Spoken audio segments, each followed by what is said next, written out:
آپ کو پتہ ہے مجھے پہلی بار پتا چلا کہ وضو کرنے کا کیا مطلب ہے۔ وضو کرنے کا مطلب ہے ہاتھ دھونے کے معنی ہے اے اللہ میرا نامہ اعمال دائیں ہاتھ میں عطا کرنا۔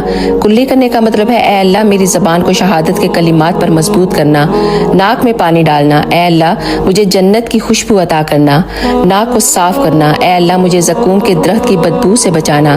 اور چہرہ دھونا اس کا مطلب ہے اے اللہ قیامت کے دن میرا چہرہ روشن فرمانا، جبکہ اس دن کچھ چہرے سیاہ ہوں گے اور کچھ سفید۔ کوہنیوں تک ہاتھ دھونا دائیں ہاتھ اے اللہ مجھے دائیں ہاتھ والوں میں شامل فرمانا، اور بایاں ہاتھ اے اللہ مجھے بائیں جانب والوں سے محفوظ رکھنا۔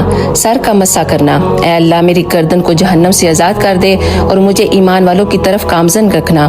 پاؤں کو دھونا اے اللہ میرے قدموں کو سیدھے راستے پر رکھنا، اور جو شخص بھی علم کو چپاتا ہے تو قیامت والے دن وہ اس کے خلاف حجت بن جائے گا۔ اس لیے دوسروں کو بھی ضرور بتاؤ اور اس ویڈیو کو زیادہ سے